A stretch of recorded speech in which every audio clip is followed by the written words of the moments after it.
Assalamualaikum warahmatullahi wabarakatuh. Ya, saat ini saya bertemu dengan guru Gandhi School dari Jakarta untuk berbincang-bincang mengenai kenakalan anak-anak usia dini. Bagaimana konsep beliau tentang berantem di sekolah? Ya, kita ikuti. Berantem, Lain lagi.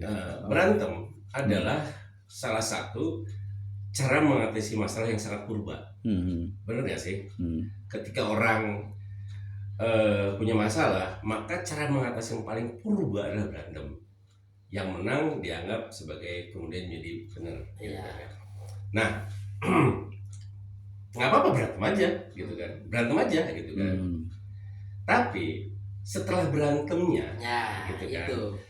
Oke, duduk bareng-bareng, ya. Kenapa kamu berantem? Nanti dia akan cerita, oh gini. Enggak, gini. Oke, kita dengerin tuh, kita denger. Oke, gini.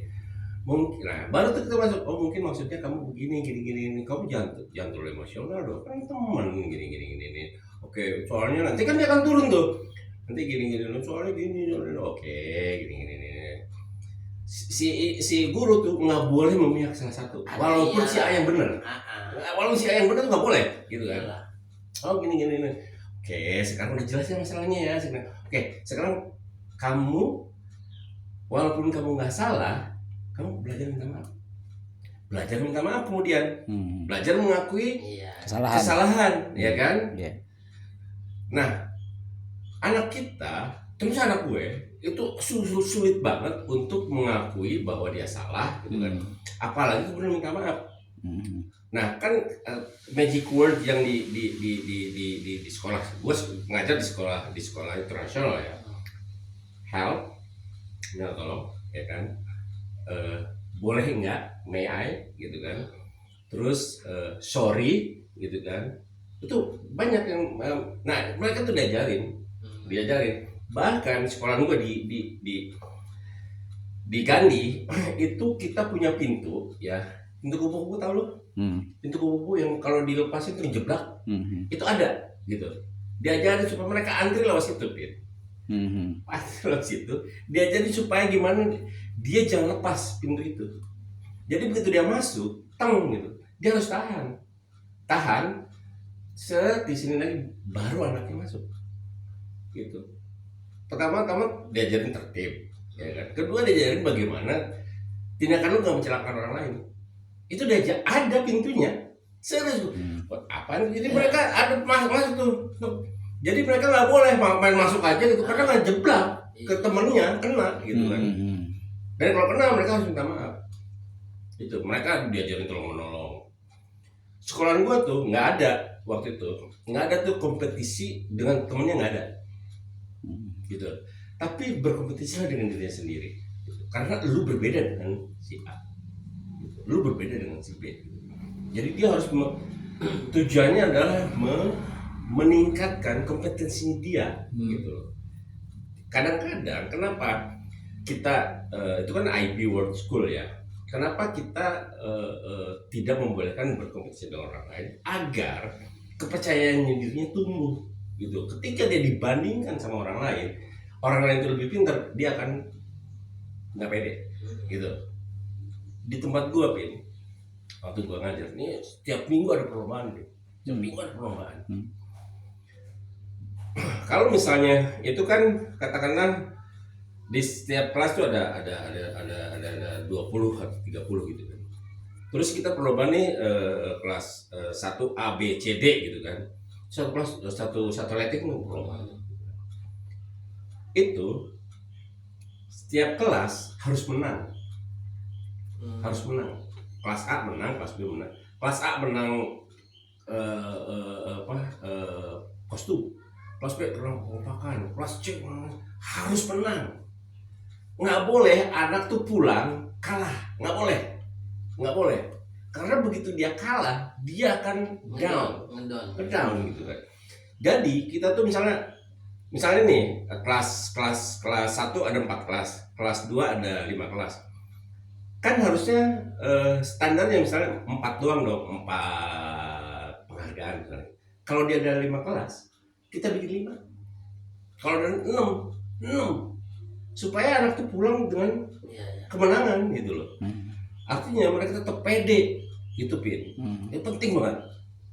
Kita nggak boleh tuh diadu tuh ada yang kalah, nggak boleh gitu kan. Nah terus itu kan kelas 1A ada 20 katakanlah. Itu kita kasih penghargaan, kasih piagam semuanya, piagam kesertaan gitu. Mereka pulang, jadi merasa pede yang nanti dari TK, dari TK diajarin tuh bagaimana say thank you, bagaimana say I'm sorry, mereka diajarin gitu kan. Nah kita juga nggak apa-apa berantem gitu, mengatasi masalah. Kalau emang harus berantem gitu kan.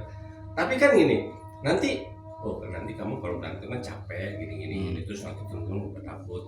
Besok kalau ada masalah jangan berantem ya, ngomongin aja baik-baik kan gitu nanti gitu loh. Nantinya mungkin nggak langsung begitu besoknya dia nggak mungkin, tapi kan pendidikan itu selalu butuh waktu gitu. Kita selalu butuh waktu ya, masih diawali dengan masih dini lah.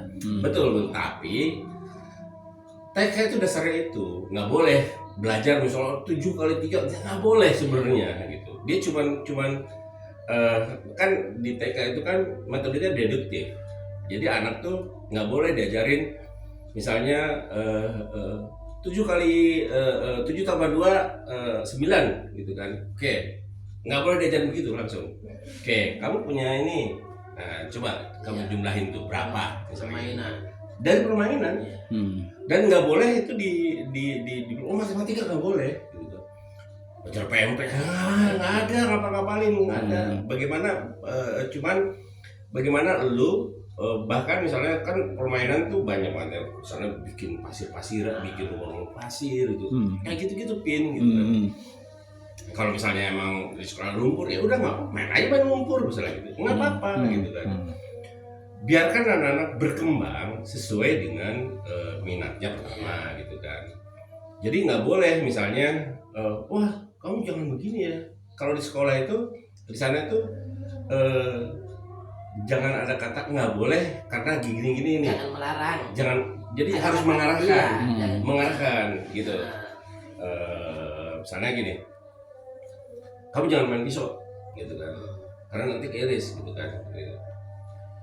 Kan kadang-kadang susah tuh ya. Iya emang. Kasih aja pisau misalnya gitu kan. Suruh diginiin ya. Misalnya gini. Iya kan pisau kan misalnya jangan yang tajam. Ya. Nanti mereka akan lebih cepat belajar kalau dari pengalaman. Oh jadi pegang pisau ini bahaya nih kan gitu dia sendiri gitu. Iya. Jadi TK itu lebih ribet karena kita kan ngebantu motoriknya juga. Ya, punya pendidikan khusus memang benar harus punya pendidikan khusus. Nah makanya saran gue tadi gitu kan, lu misalnya gini, oke, lu nggak punya sumber daya untuk merekrut guru yang qualified misalnya gitu kan, guru rumah apakah boleh ibu rumah tangga yang lulusan SMA jadi guru TK? Boleh, apalagi sekolahnya kan tidak menuntut itu, boleh. Cuman harus lu harus bekelin. Bener tak? Harus lu bekelin. Gitu. Makanya saran gua tadi, misalnya lu Juli masuk nih, lu drill ya kan dari mulai Juni awal gitu kan sampai Juni akhir gitu kan, lu drill tuh metodenya segala macam. Kalau kurikulum mah udah ada panduannya, tapi bagaimana cara menghadapi anak-anak tuh yang susah. Metode kan, metode. Misalnya gini, karena gini di dunia pendidikan sekarang nggak bisa kita melakukan pendekatan yang sama antara A dan B gitu. Lu ngadepin si A, lu harus berbeda dengan si B gitu, karena dia anak yang berbeda. Misalnya gini, anak itu nggak bisa ngitung, gitu. Jangan lu anggap bodoh dia gitu kan, nggak bisa jumlahan, jangan lu anggap bodoh gitu kan. Siapa tahu dia potensinya bukan di situ memang, tinggal kita cari potensinya di mana. Gitu. Dan satu lagi di sekolahan gue, pujian dari guru sesuatu yang harus diwajibkan, sesuatu yang harus. Misalnya gini, cuma sekedar wow baju kamu bagus banget ya. Karena anak-anak itu salah satu cara menumbuhkan kepercayaannya adalah dengan pujian. Misalnya melakukan paling kecil, misalnya nih dia itu yang jarang di sekolah kita sebenarnya. Jarang masuk pengalaman gue misalnya gitu, pengalaman anak gue. Misalnya dia nemu sampah nih, dibuangin. Kamu keren banget, gini.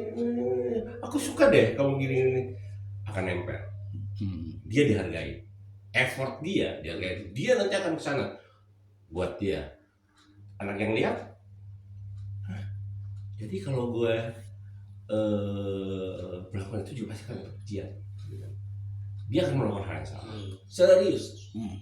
Itu pendidikan itu kalau di Gandhi, itu pujian itu sesuatu yang harus. Gandhi School. Gue ngajar 2-3 tahun di sana. Dari mulai SD, tapi gue SD kelas 4 sampai SMA gue ngajar. Itu kata-kata I'm sorry, help, please digantung-gantungin. Terus gue mau jadi apa, semuanya tuh digantung-gantung semua. Jadi anak-anak itu setiap masuk kelas dia akan selalu baca apa misalnya gitu. Misalnya ya, kalau di kitab Bismillahirrahmanirrahim itu ada di mana-mana gitu kan, ada di mana-mana. Jadi kan Allah biasa Karena biasa. Allah bisa karena biasa kan. Nah itu Allah tadi bisa diajarin antri gitu. Jadi mereka masuk itu selalu pintunya memang pintu yang kalau di sini tuh jeblak gitu. Jadi mereka tuh kalau TK itu kita bikin kupu-kupu gitu kan, yang begini nih, koboi. Gitu. Di tiap kelas SD nih, itu pintunya kalau didorong dia akan jeblak sendiri gitu kan. Nah itu harus masuk, tahan, diginiin, baru yang lainnya boleh masuk, gitu loh. Silahkan. Keren di sana itu, karena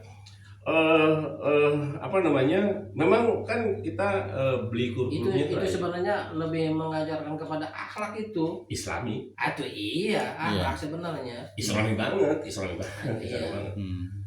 Itu makanya gue bilang gini, anjing ya, sekolah di sana itu sebenarnya itu lebih Islami daripada sekolah madrasah. Demikianlah bincang-bincang dengan Iip Syarifuddin Hanan. Semoga bermanfaat.